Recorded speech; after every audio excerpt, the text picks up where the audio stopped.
Tradicionalni že 23. po vrsti dnevi Jožefa Stefana tudi letos ponujajo tako strokovni in širši javnosti vrsto dogodkov, predavanj, ogledov in tako naprej, ki jih vaš inštitut, profesor Lenarčič, pripravlja.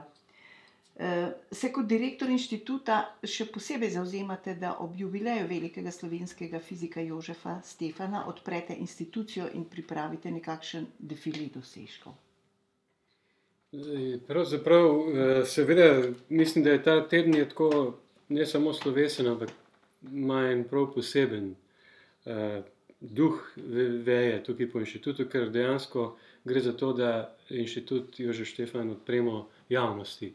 Ne toliko, da kažemo naše dosežke, v tem smislu, da bi hoteli ljudi informirati o tem, kaj smo lansko leto, naprimer, znanstvenega dosegli, ampak da ljudi približamo znanstvenemu delu, znanstvenemu, raziskovalnemu, razvojnemu delu. Tako otrokom, ker otrokom ne moreš pač razlagati dosežkov, do ljudi pač vseh drugih starosti. In to je tisto, to je glavni namen. No, ampak kljub temu je v ospredju bodo med drugim gotovo tudi predavanja vaših članov, dobitnikov Zoisovih nagrad, to je državne nagrade za znanost. Kaj bomo pa slišali? Ja, mi tradicionalno zdaj že kar nekaj let v okviru tega tedna Štefanovih dnevov damo besedo predavateljem iz raznih koncev sveta, ampak v prvi vrsti so to naši Zoisovi nagrajenci, ta zadnji. To je konec novembra leta 2014, so prejeli Nobelovo, Zoisovo nagrado. Rad bi, da bi tudi Nobelovo. Mogoče ga prihodnje. Ja, sem se zarekel, ampak sem pa morda mislil, res. Za življenjsko delo je prejemnik Zoisove nagrade letos profesor dr. Vito Turk, akademik, ki bo predaval o katepsinih in njihovih inhibitorjih v ponedeljek.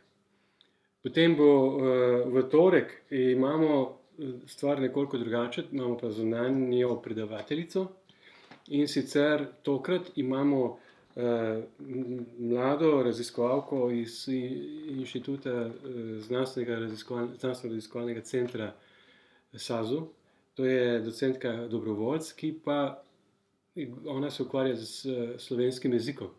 Ampak zanimivo je to, da se študij jezika vse bolj približuje tudi tehnologiji, ker tudi na našem inštitutu se ukvarjamo z jezikovnimi tehnologijami. In ona bo predavala prav o spremembi jezika v elektronski dobi. Tako da nas to prav tudi posebej zanima. No, v sredo imamo spet našo nagrajenko, to je Zoisova nagrajenka, ta zadnja, profesor dr. Milena Horvatova. Ona je svetovna strokovnjakinja za živo srebro in bo seveda predavala o živem srebru, kaj pa. Vsa ta predavanja so seveda poljudna, se pravi odprta za občinstvo in namenjena nestrokovnjakom v prvi vrsti. No, potem imamo v petek imamo pa še eno predavanje, če samo predavanje omenim ta trenutek, predaval pa bo zopet naš sodelavec, pa tudi letos prejemnik ambasador znanosti nagrade, to je tudi ena vrsta Zoisove nagrade. To je pa naš sodelavec, v resnici sodelavec Stanforda, ameriškega, je pa pri nas delno zaposlen in to je Jure Leskovec, ki je sicer tudi znan v naši javnosti ravno zaradi te. Morda najbolj od teh strokovnjakov, ki predavajo na tujih univerzah, ali med najbolj znanimi. Ja, medijsko je najbolj poznan, morda zdaj. No, skratka, on bo imel predavanje v petek. Zdaj imamo pa seveda tudi druge dogodke.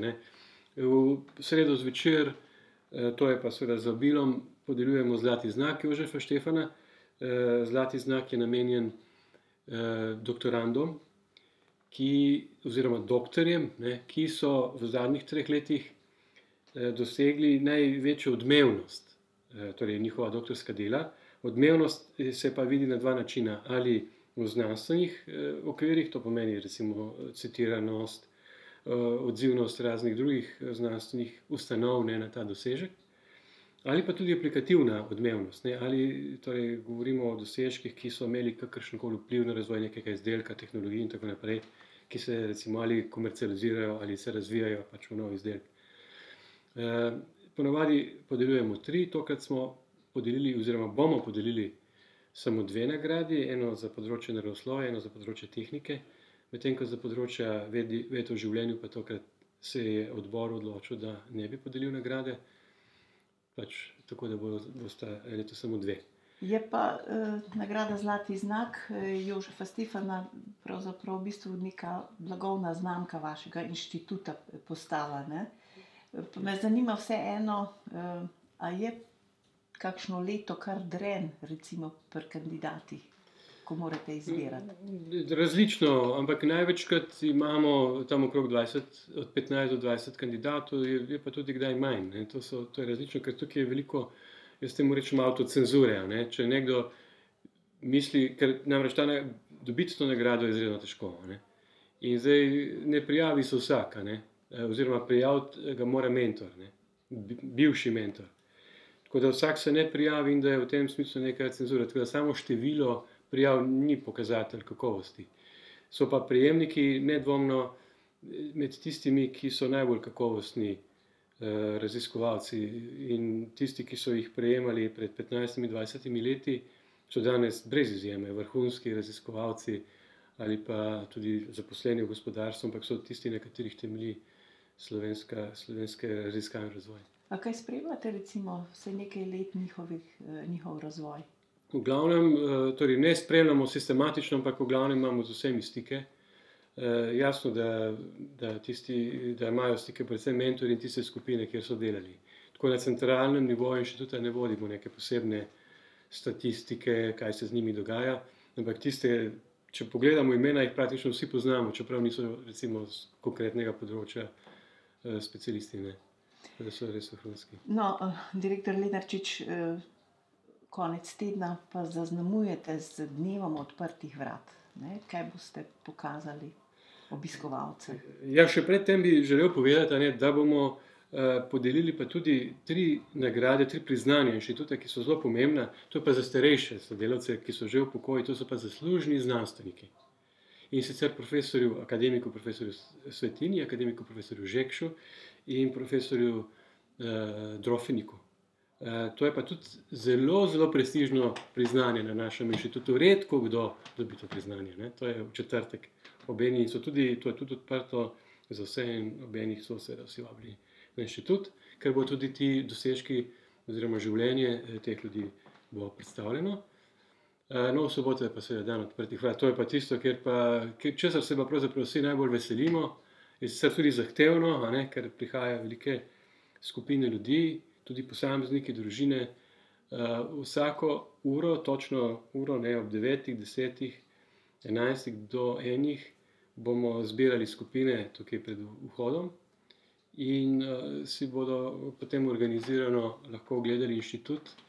Vodili jih bodo mladi raziskovalci, ki jim lahko povejo še marsikaj zanimivega, ne samo o delu, o tem, kar vidijo, ampak tudi o svojem lastnem delu, kako so prišli v znanost, kako te osebne zgodbe so včasih najbolj take, ki motivirajo vse ostale in ljudje to še najbolj razumejo, ne, zakaj gre, ne samo, da gledajo laboratorije, ne. Potem bo pa seveda tudi vmes, bo pa tudi organiziran prevoz na reaktorski center, kjer se bodo lahko ogledali dejavnosti našega inštituta na lokaciji v Podgorici. Tam je seveda zanimiv je ogled reaktorja, ampak tudi drugi, predvsem okolje, znanosti okolja so tam, pa ionski pospeševalnik, ne. Pomembne dejavnosti potekajo tudi na oni lokaciji, tako da avtobus bo vozil iz te lokacije. Tisti, ki pridejo na Jamovo, bodo imeli dostop tudi do drugega dela inštituta.